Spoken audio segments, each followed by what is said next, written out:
Is a United States senator being pepper sprayed by federal agents a legitimate act of protest, or is it just the most dangerous form of political theater we've ever seen? The lines between lawmaking and lawbreaking are blurring in real time, and today, we are breaking down the chaotic standoff at Newark's Delaney Hall that has both sides of the aisle absolutely furious. Before we continue, if you want to stay on top of everything happening in U.S. politics, hit that subscribe button right now and leave a like. It really helps this channel grow and allows us to keep bringing you these deep dives into the stories the mainstream media often ignores. So, let's get into the facts. Senator Andy Kim, a Democrat from New Jersey, found himself in the middle of a volatile scene earlier this week outside the Delaney Hall detention facility. This facility is an immigration center currently managed by a private contractor, and it has become a lightning rod for tension. Protesters were clashing with federal officers, throwing wooden pallets and even mattresses to block the entrance. In the middle of this, Senator Kim was hit with pepperball spray. But instead of backing down, Kim doubled down on social media, declaring that he was willing to take that risk and would do it all over again. He insists this isn't about him, it's about the treatment of the people inside the facility. However, the Department of Homeland Security isn't buying that narrative.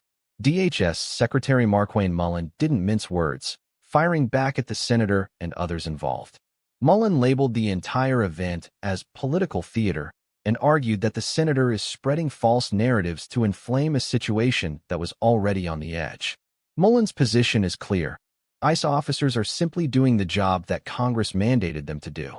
He pointed out that the facility is holding individuals who have violated national laws, including people with records for serious crimes like drug trafficking and violent offenses. According to the DHS, these individuals are being provided with the standard of care required by law, and the protesters, along with the politicians fueling them, are essentially trying to interfere with federal enforcement. The backlash to Kim's involvement has been swift and divided. Some, like Senate Minority Leader Chuck Schumer, are using the event to highlight what they call ICE's abuses, claiming that no one is safe if even a senator can be targeted by federal force. On the other side, critics like New Jersey Assemblywoman Dawn Fantasia are mocking the entire spectacle.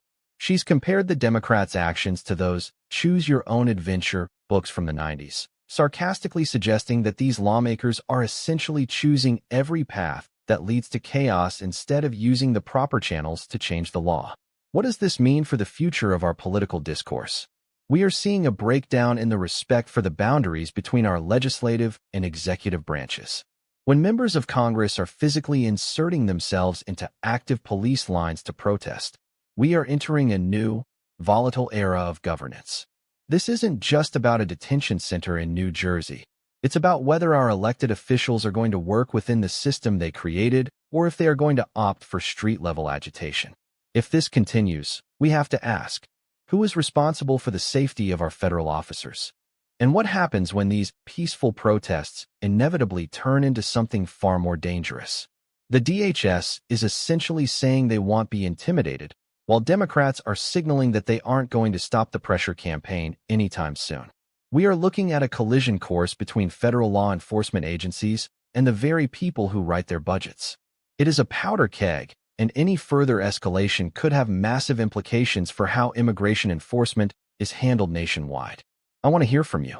Do you think Senator Kim was acting in good faith to protect his constituents? Or do you agree with the DHS that this was nothing more than reckless political theater? Drop your opinion in the comments below. I read every single one, and I want to know where you stand on this showdown.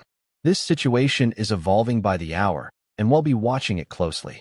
Make sure you're subscribed so you don't miss our next update on this developing story. Thank you for watching, and I'll see you in the next one.